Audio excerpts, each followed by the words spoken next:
Le Texas vient de faire quelque chose d'impensable. Un État que Donald Trump présentait comme verrouillé, sûr, intouchable, vient d'envoyer un signal inverse. Samedi, dans la région de Fort Worth, une élection spéciale pour le Sénat de l'État bascule. Le candidat républicain soutenu par Trump perd avec 14 points d'écart dans un district que Trump avait remporté avec 17 points d'avance. Pas un district disputé, un district censé être acquis. Et le détail qui change tout, c'est l'argent. Plus de 2,5 millions de dollars investis côté républicain. Malgré ça, le siège bascule pour la première fois depuis 1991. Puis vient la scène. Trump est interrogé. Caméra allumée. Micro tendu. Sa réponse, « I didn't hear about it ». Il dit ne pas connaître la course, ne pas être impliqué. Pourtant, la veille encore, il appelait à voter pour une candidate phénoménale avec son soutien total.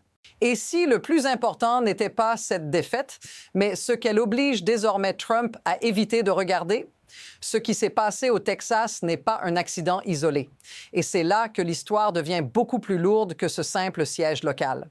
Officiellement, on parle d'une élection spéciale, un scrutin de second plan, un siège de Sénat d'État. Mais regarde le contexte. Le district numéro 9 n'avait pas voté démocrate depuis 1991. 34 ans. Et pourtant, en une seule élection, l'écart explose. Une surperformance démocrate de 31 points. Ce genre de chiffre n'apparaît pas par hasard.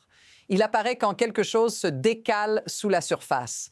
Mais voici la vraie clé. Ce n'est pas seulement un électorat démocrate qui s'est mobilisé. Le contenu le dit clairement. Ce sont aussi des indépendants et même des républicains, dans une zone que Trump avait gagnée largement. Maintenant, pose-toi la bonne question. Si ce type de bascule peut arriver dans un district Trump plus 117, avec un candidat personnellement adoubé par Trump, qu'est-ce que ça dit des autres districts sûrs? Et surtout, qu'est-ce que ça dit de la valeur réelle de son soutien aujourd'hui? Parce que ce n'est pas encore une vague, mais c'est exactement comme ça qu'une vague commence.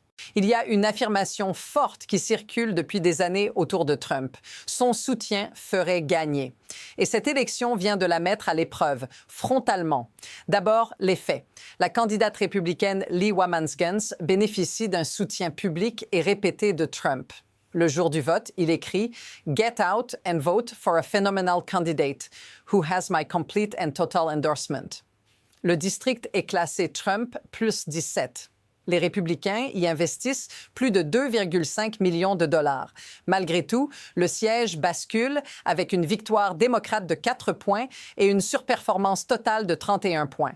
Ensuite, ce que ces faits suggèrent. Quand Trump est interrogé après la défaite, il répond « I didn't hear about it. I'm not involved in that ». Remarque ce qui manque. Il ne conteste pas les chiffres. Il ne défend pas sa candidate. Il ne revendique rien. Il se retire du récit. Et c'est là que l'histoire bascule. Parce que lorsqu'un leader commence à effacer ses propres traces, ce n'est pas de l'ignorance, c'est de la gestion de dégâts. Mais alors, pourquoi ce silence précis maintenant pourrait-il annoncer une escalade bien plus large? À ce stade, la défaite n'est plus seulement électorale, elle devient narrative. Parce que ce qui se normalise ici, c'est quelque chose qui ne l'était pas avant. Un candidat soutenu par Trump perd lourdement et au lieu de transformer cette défaite en combat, Trump s'en détache publiquement. Historiquement, ce n'est pas ainsi qu'il opérait. Lorsqu'un allié perdait, il criait à la fraude, attaquait les médias, redoublait de présence. Cette fois, rien de tout ça. Juste une phrase sèche, « Things like that happen ». Et c'est précisément ce changement qui mérite l'attention. Quand une figure politique cesse de surjouer une défaite, ce n'est pas parce qu'elle est anodine. C'est souvent parce qu'elle s'inscrit dans une série. Et dans cette série, le Texas compte double, parce que le Texas n'est pas censé vaciller. Il est la pièce maîtresse de la carte républicaine. Sans lui, les équilibres nationaux deviennent mathématiquement instables. Mais voici la partie que peu de gens disent à voix haute. Ce genre de bascule ne se produit pas soudainement à l'échelle nationale. Elle commence par des pertes locales qui deviennent acceptables, puis explicables, puis ignorées.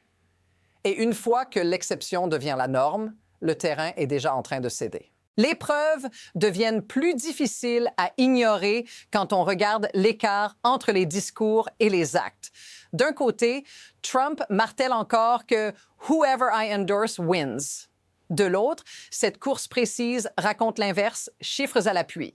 La candidate qu'il qualifiait de « true MAGA warrior » est battue malgré un avantage financier massif, plus de 2,5 millions de dollars contre une campagne démocrate bien moins dotée. Et pourtant, le vote bascule. Pas sur une question abstraite, mais sur des thèmes très concrets. Le contenu le dit clairement. Le candidat démocrate, Taylor Remitt, parle de droits des travailleurs et d'accessibilité. La candidate soutenue par Trump insiste sur les guerres culturelles. C'est là que la perception change durablement, quand des électeurs républicains et indépendants traversent la ligne dans un district aussi marqué. Ce n'est pas un rejet idéologique pur, c'est un arbitrage. Et ce détail renverse la lecture classique. Ce n'est pas que Trump mobilise moins ses opposants, c'est que son message cesse d'être prioritaire pour une partie de son propre camp. À partir de ce moment-là, une question s'impose impossible à éviter. Que se passe-t-il quand la base commence à trier ce qu'elle écoute et ce qu'elle ignore? À partir de là, tout s'accélère parce que cette élection ne reste pas seule très longtemps. Le week-end même, une autre confirmation tombe au Texas, une élection spéciale au Congrès. Le siège avait été laissé vacant pendant des mois après le décès d'un élu démocrate. Le gouverneur Abbott avait retardé le scrutin. Et pourtant, le résultat arrive quand même. Le démocrate Christian Meny gagne. Il doit être assermenté. Et soudain, la majorité républicaine à la Chambre tombe à un seul vote d'avance. 218 contre 214. Une marge si fine qu'elle transforme chaque absence, chaque dissidence en menace immédiate. Puis regarde la carte plus large. Des districts classés R+6, R+5, R+8. Des chiffres censés protéger. Mais si tu appliques la même surperformance observée au Texas, ces protections disparaissent. Même logique, même dynamique, même vulnérabilité. Et pendant ce temps, Trump hésite publiquement à annoncer de nouveaux soutiens au Texas, disant qu'il est « friendly with all of them ». Voici la vraie tension maintenant. Ce n'est plus une défaite, ce n'est plus une exception. C'est une accumulation rapide de pression politique et symbolique qui réduit la marge d'erreur à presque rien. Alors pose-toi la question finale de cette séquence. Que se passe-t-il si cette cadence ne ralentit pas? À ce moment précis, l'histoire cesse d'être abstraite et devient personnelle. Parce que derrière ces chiffres et ces cartes électorales, il y a ce que ça change pour toi, concrètement. Quand un district bascule sur des thèmes comme l'accessibilité, le coût de la vie, les droits des travailleurs, ce n'est pas une posture idéologique. C'est un signal de fatigue. Une fatigue face à des débats qui ne répondent plus aux pressions quotidiennes. Le contenu le montre. Dans ce district texan, ce sont des électeurs ordinaires, y compris républicains, qui ont choisi un candidat syndicaliste parlant d'affordabilité plutôt que de guerre culturelle. Et cette dynamique ne reste jamais confinée à une urne. Elle influence les priorités législatives, les budgets, les compromis possibles. Une majorité à un vote près à la Chambre, ce n'est pas un jeu de pouvoir lointain. C'est la différence entre une loi qui passe ou qui meurt, entre une aide qui arrive ou qui est bloquée, entre une crise gérée ou laissée pourrir. Si tu as déjà eu l'impression que la politique parlait de tout sauf de ce qui te touche directement, ce moment-là ressemble peut-être à quelque chose que tu reconnais. Si c'est le cas, dis-le dans les commentaires. Mais maintenant, il faut aller plus loin, parce que ce qui permet à ce basculement de se produire n'est pas émotionnel, c'est systémique. Ce qui rend ce moment possible, ce n'est pas un discours plus fort que les autres. C'est un mécanisme silencieux mais redoutablement efficace. Regarde comment il fonctionne.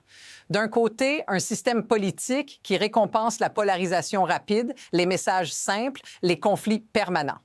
De l'autre, des électeurs soumis à une pression économique constante, qui finissent par hiérarchiser leurs urgences.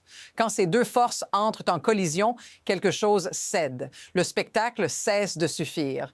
Dans le contenu, on voit ce décalage apparaître très clairement. Les candidats démocrates qui gagnent ou mobilisent massivement au Texas parlent de choses mesurables. Hôpitaux qui ferment, écoles publiques sous pression, coût de la vie. En face, le discours reste maximaliste, identitaire, abstrait. Et le système, lui, n'intervient pas pour corriger ça. Il amplifie ce qui fait le plus de bruit jusqu'au moment où ce bruit ne couvre plus la réalité. Voici l'insight dérangeant. Les bascules politiques majeures ne commencent pas quand une idéologie perd. Elles commencent quand elle cesse d'être prioritaire, quand elle devient secondaire face à des besoins plus immédiats.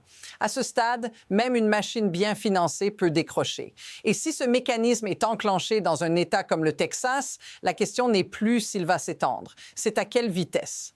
À partir de maintenant, 2 trajectoires se dessinent et aucune n'est théorique. Première possibilité, cette défaite reste contenue. Trump minimise, ses alliés resserrent les rangs et le récit dominant devient celui d'un cas isolé. Les districts rouges tiennent, les marges se stabilisent et cette élection texane rejoint la longue liste des anomalies que le système s'est absorbé. Dans ce scénario, rien n'explose, mais rien ne se répare non plus.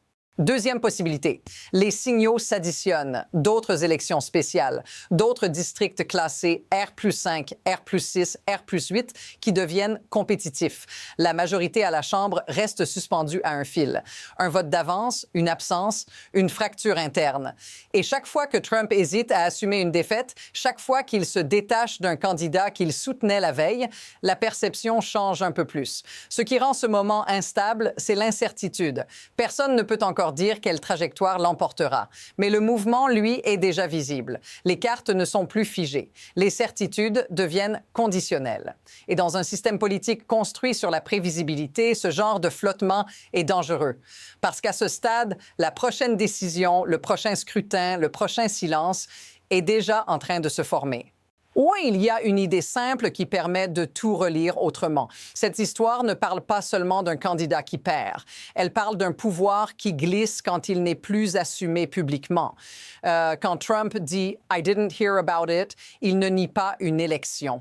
Il signale quelque chose de plus profond. Il choisit ce qu'il porte et ce qu'il laisse tomber. Et dans un système construit sur la loyauté et la visibilité, ce choix a un coût immédiat.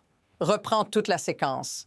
Un district réputé sûr bascule, une surperformance massive, un soutien présidentiel effacé après coup, une majorité nationale réduite à un vote. Ce ne sont pas des événements séparés. C'est une même tension qui traverse le système. Le pouvoir ne disparaît pas d'un coup. Il se fragmente, il devient défensif, il commence à éviter certains miroirs, et c'est pour ça que ce moment mérite d'être suivi de près. Pas parce qu'il annonce une certitude, mais parce qu'il ouvre une brèche. La prochaine élection, la prochaine réaction, la prochaine absence de réaction dira si cette brèche se referme ou s'élargit. Si tu veux comprendre ce qui se forme avant que ça n'explose à la surface, reste ici. Abonne-toi, parce que ce qui vient ensuite ne sera pas annoncé. Ça se lira dans les détails.